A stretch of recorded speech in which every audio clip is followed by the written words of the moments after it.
Olha só, apesar de nesse momento estar suando, família, eu vou te falar que hoje não tá uma sauna não. Até que tá tranquilo em Queimados, Baixada Fluminense, Rio de Janeiro.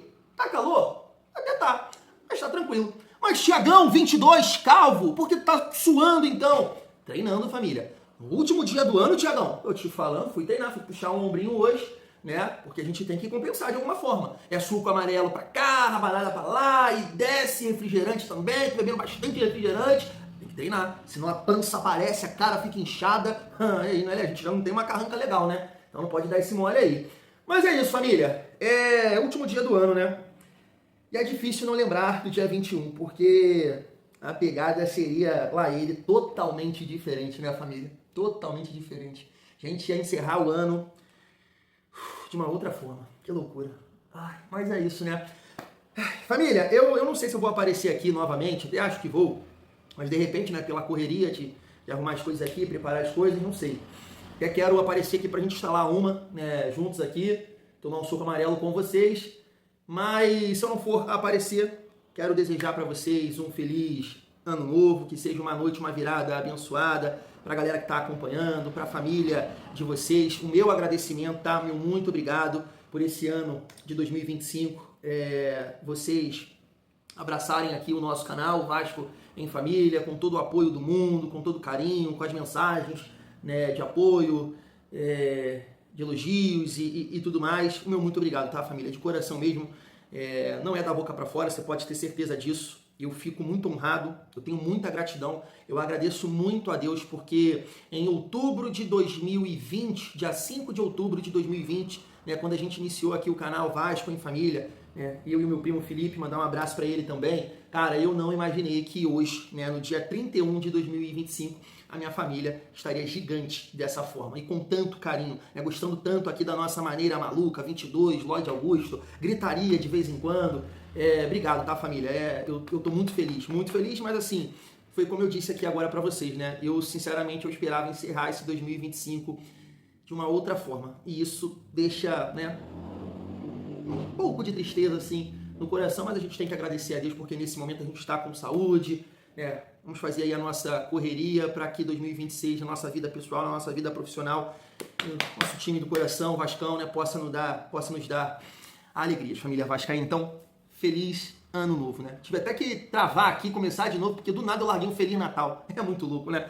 Mas é isso, família. Tem resenha aqui em relação ao nosso Vascão, claro, né? Tem muita coisa pra gente falar sobre o Marcos Lamáquia, mais uma informação em relação a isso, Sforza, Garré, Cuesta, Robert Renan, deixa eu ver aqui, PH, né? Tem clube da Arábia Saudita interessado no PH. Quero falar com vocês, eu não venho falando sobre isso, porque assim, eu acho muito difícil, né, família? Mas o Arias, né, ele deu uma entrevista ontem, né, e falou sobre a possibilidade de voltar ao futebol brasileiro. E o Alan Saldívia, que o Vasco fez uma proposta, mas a resposta, não sei, não é legal, né, família vascaína? Então chega aí que tem resenha nesse vídeo, mas antes, deixa eu te pedir aquela moral. Se não for inscrito aqui no canal Vasco em Família, se inscreve, deixa o like, comenta, hypa o vídeo para fortalecer o trabalho do Thiago. Família, vamos seguir a nossa resenha. Tá na tela para vocês uma apuração do canal Na Torcida Vascaínos. Tá aí, ó. Equipe de Marcos Lamáquia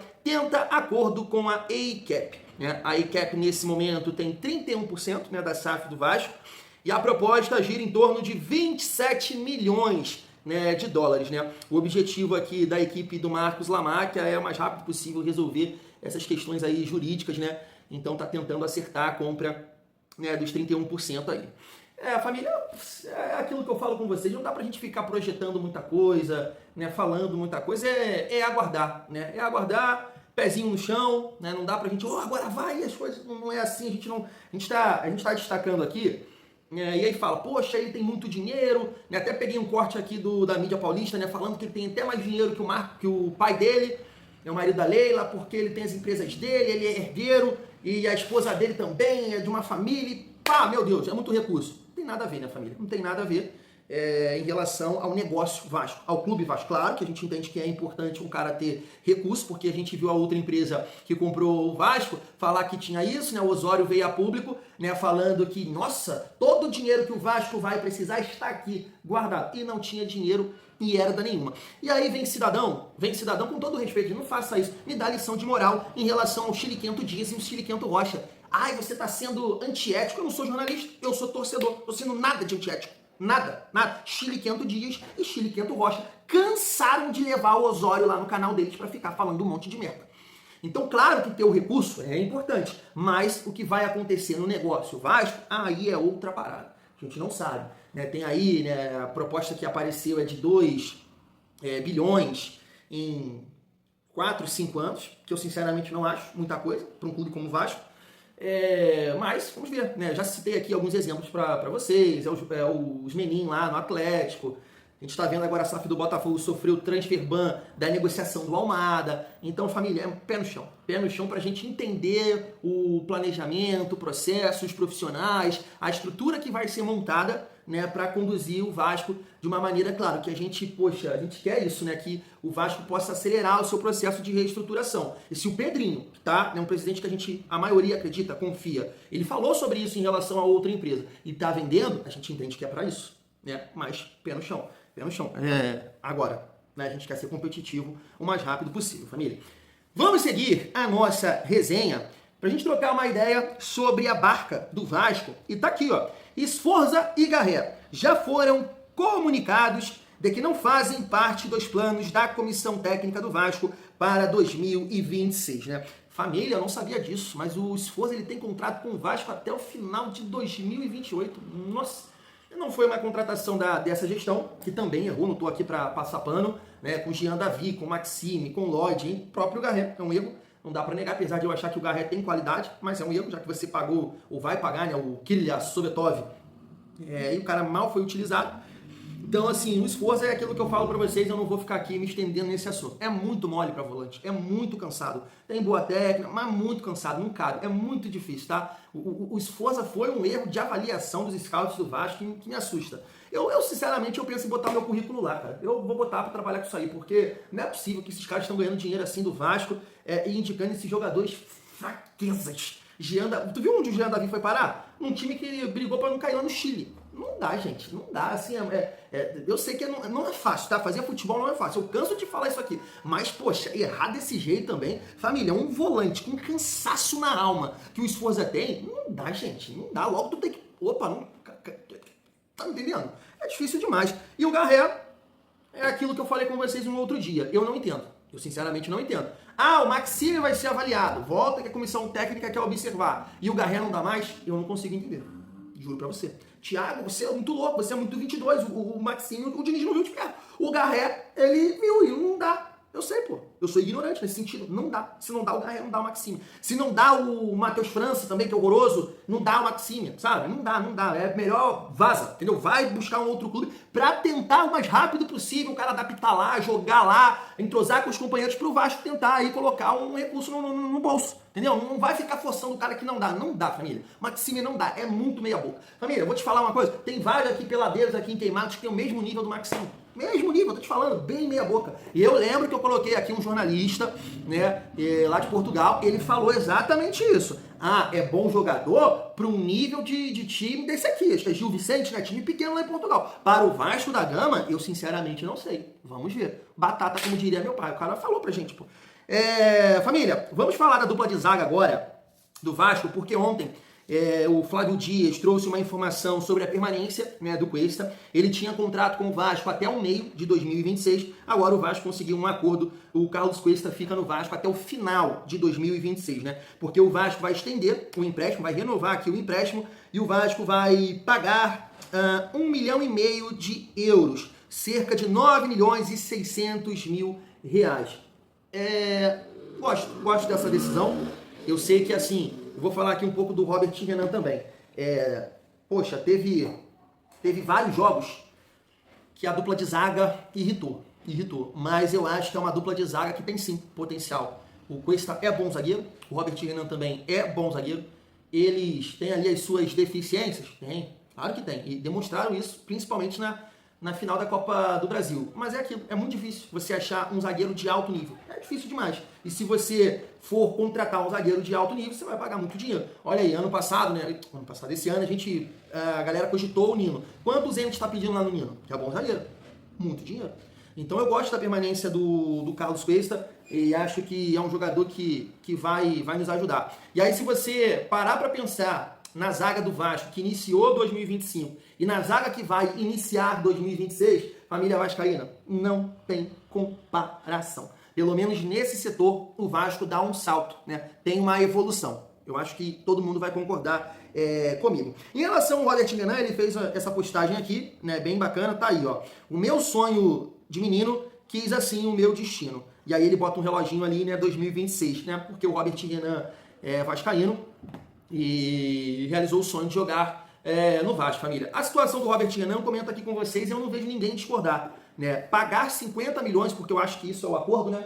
O empréstimo com opção de compra, não tem cabimento, não tem cabimento. Mas, poxa, eu gostaria da permanência do Robert Renan. O Diniz falou sobre isso, né? Poxa, se ele fosse bom nesse contato, nesse 1 contra 1, ele estaria no Barcelona. Isso é uma realidade, isso é uma verdade. O Robert Renan tem essa dificuldade. Só que aí, família, é aquele ponto que eu levanto aqui com vocês. O bom de acompanhar futebol é que você consegue ter exemplos para debater. Por exemplo, eu vi o segundo jogo, né, que a gente estava esperando ali para acompanhar o segundo jogo, Vasco Fluminense, né? Então eu assisti o jogo Corinthians em casa contra Cruzeiro. E o Cruzeiro jogou muito parecido com o Vasco, porque estava buscando o resultado, estava tendo que buscar o resultado porque perdeu o primeiro jogo. E aí a dupla de zaga do Cruzeiro jogou nessa situação que a zaga do Vasco costuma jogar. Exposto ali, no 1 contra 1 e tudo mais. E aí tu vê um Fabrício Bruno, e na ocasião jogou o Jonathan Jesus, ele é reserva, quem é o titular é o Vidalba. Cara, com uma condição de competir nesse sentido, muito melhor do que a do Cuesta e do Robert Renan, que são zagueiros mais físicos, né, mais fortes. Então, assim, o Yuri Alberto teve muita dificuldade nesse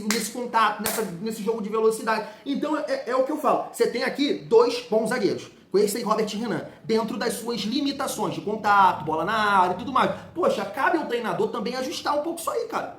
Você não pode jogar tão exposto assim, tendo os zagueiros que têm essa dificuldade. Você entende? Você entende? São em situações que, como eu tô pontuando aqui com vocês, do Cruzeiro, não costuma jogar assim. Mas tinha que buscar o resultado, eles jogaram assim, a zaga conseguiu sustentar porque são fortes. Então, assim, é a visão que eu tenho sobre isso aí. Por isso que eu falei com vocês, o Diniz precisa mudar alguns conceitos do seu jogo. Precisa. A maneira que a zaga do Vasco, mesmo com Cuesta e Robert Renan, dois bons zagueiros, cara, vai ficar difícil. Eles não têm essa capacidade. O Cuesta tem mais do que o Robert Renan. O Robert Renan tem muita dificuldade. Então precisa ter uma proteção ali, de repente o Barros nesse contato inicial e eles na sobra. Ele tem que pensar nisso aí, família. Tô falando alguma besteira? Vamos seguir aqui a nossa resenha para a gente falar sobre o PH. Tá na tela. Paulo Henrique entrou na mira de um clube saudita. As condições para o negócio foram apresentadas. Ainda não há proposta oficial. O Vasco trabalha com um valor, família, de 10 milhões de dólares, arredondando aqui 55 milhões de reais, né, família? Cara, eu acho que passa muito também pelo PH e, claro, né, o clube da Arábia Saudita colocar esse papel na mesa, porque eu entendo que é isso. O Vasco também tem que olhar pro seu lado, né? Que é só sai daqui se valer a pena, se botar um recurso legal, porque né, o Vasco também ajudou nessa valorização aí do PH. Só que assim, eu tô falando do PH porque um tempo atrás aí foi falado que ele estava pensando nisso, mas ele gostaria de ficar no Vasco pela questão da Copa do Mundo. E assim, sinceramente, eu já defendi muito aqui, né, o PH em relação à Copa, jogar na seleção, há várias pessoas e torcedores que comentaram, só que hoje eu não defendo mais, tá? Não defendo. Para o Vasco, eu gostaria da permanência do PH. Agora, para a seleção, é bom ele tirar isso do pensamento. Família, polêmico. Não é polêmico, não é polêmico. Assim, o cara, o jogador que mentalmente sentiu demais esses jogos, sentiu demais. Então, assim, poxa, se eu tenho esse olhar, é porque de repente você não quer que eu fale isso, porque você é vascaíno. Então você tem ali um sentimento pelo PH. Agora, o cara que tá de fora, o treinador da seleção, que observou, que de repente assistiu os jogos, não sei se assistiu, e viu a dificuldade que o PH teve para jogar, confiança, postura, mental, que vai falar, pô, como é que esse cara vai sustentar uma Copa do Mundo? Mas no amistoso contra o Japão, ele foi bem. Pô, pelo amor de Deus, não faça essa comparação. Uma semifinal de Copa do Brasil, uma final de Copa do Brasil, estádio lotado, quanto uma galera turistando lá no Japão, sei lá onde foi, contra o Japão. Não tem cabimento, não tem comparação, família. Tem comparação, sinceramente. Então ele sentiu demais. Agora, pro Vasco, jogador importante, e eu quero a permanência. É aquilo que eu falei. 2025, para início de 2026, a gente começa com um sistema defensivo muito melhor. Muito melhor. Cuesta, Robert e Renan. PH, apesar de, né, de falar aqui com vocês que eu gostaria da saída do Piton. Então, Piton e Barros. Nossa, é infinitamente melhor do que o início de 2025. Vocês vão concordar. Mas vamos aguardar, né, se de fato o PH vai sair ou não, vai pesar essa questão de Copa do Mundo, ficando no Vasco. Com certeza ele tem mais chances, né? Porque é um clube que ele está adaptado, que ele é uma referência hoje. Saindo para a Arábia Saudita, é papel na mesa. É recurso para ganhar dinheiro, que não vai ser convocado.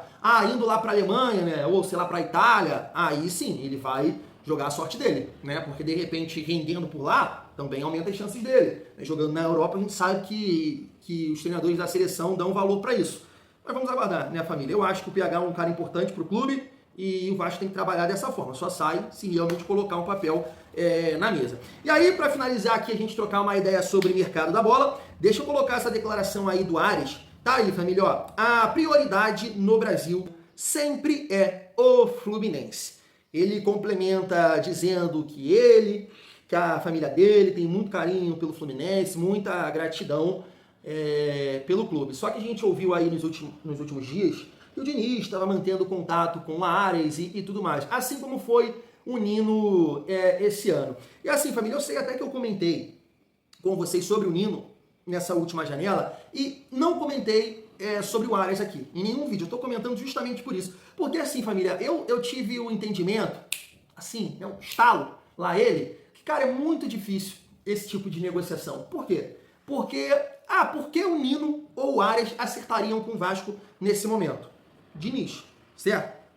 Poxa, é porque eles têm muita gratidão. Diniz desenvolveu o futebol deles e tudo mais. Então, o Diniz é esse meia que pode ligar Vasco e Nino ou Ares, certo? Só que aí tu para pra pensar, o Diniz hoje ele está pressionado no Vasco. E um treinador, cara, é difícil o treinador ter tranquilidade para trabalhar no Brasil. Então eu acho muito difícil esses caras, digo Nino e Ares, se colocarem nessa condição, nessa situação de, poxa, vou acertar com o Vasco, quero trabalhar com o Fernando Diniz novamente, e daqui a 3, 4, 5, 6 meses o cara é mandado embora. E a idolatria do lado de lá, como é que fica? Sabe? Então eu acho muito difícil, muito difícil. E como são dois jogadores de um alto nível, família, claro que a prioridade vai ser o Flucê deles, porque eles conquistaram lá. E aí o Flucê tendo condição de contratar, do retorno, da volta, vai acontecer. Então por isso que eu não falei muito, né? Porque eu aprendi em relação ao Nino, que depois de tudo que aconteceu, teve conversas e tudo mais, mas né, um dia desse aí o Nino tava treinando pra blusa do Fluminense. Ele não vai voltar pro Brasil para jogar no Vasco. Ou ele volta para um clube que tem a condição, tipo o Palmeiras estava sondando, que tem a condição de botar um salário alto, uma coisa assim, né, surreal, que o Fluminense não vai ter condição de pagar, porque aí vai ser a justificativa dele, sabe? E também não voltando para um rival carioca. Eu acho assim, família, é bem difícil isso acontecer, né? E para finalizar, vamos falar sobre o Alan Saldívia. Tá aí, ó, o Vasco apresentou uma proposta formal ao Colo-Colo pelo zagueiro Saldívia, Alan Saldívia. E agora há pouco, família, tô colocando na tela aí para vocês, um jornalista, que eu não sei se é chileno, mas ele comentou que o Colo-Colo recusou, tá? Essa proposta do Vasco de empréstimo com opção de compra. O Colo-Colo só aceita vender o jogador nesse momento. Perdão, família. Nos últimos dias, né, eu coloquei aqui um corte do Felipe Melo falando desse jogador, elogiando bastante o potencial dele, jogador jovem, uruguaio, né? Pode jogar de lateral. O Vasco já sondou a situação dele nessa janela, na última janela, e o Vasco bate mais uma vez, né, na trave nesse sentido, né? Então assim, o Colo-Colo não vai negociar dessa forma, porque o Vasco já tentou nessa e está tentando novamente. Então o Colo-Colo me parece que está seguro, tem ali um ativo, tem um bom jogador e quer uma proposta para fazer um dinheiro, né? Diferente do que foi com o Vasco, por exemplo, né? A gente pode lembrar disso, né, Colo-Colo? O Palácio, a gente fez isso aí, né? Empréstimo, com opção de compra, acho que foi, e depois, né, o Colo-Colo acabou exercendo a compra do barrigudo Palácio, né? Mas é isso, família. O Vasco acabou que não... O Vasco vai, não sei, né, se de repente vai aparecer algum reforço aí, anunciando algum reforço. Mas vai fechar o ano de 2025, só nas especulações, mas a gente espera que o mais rápido possível o Vasco possa anunciar, né, os reforços, porque é aquilo, Campeonato Brasileiro, já tá logo aí. Fui, família!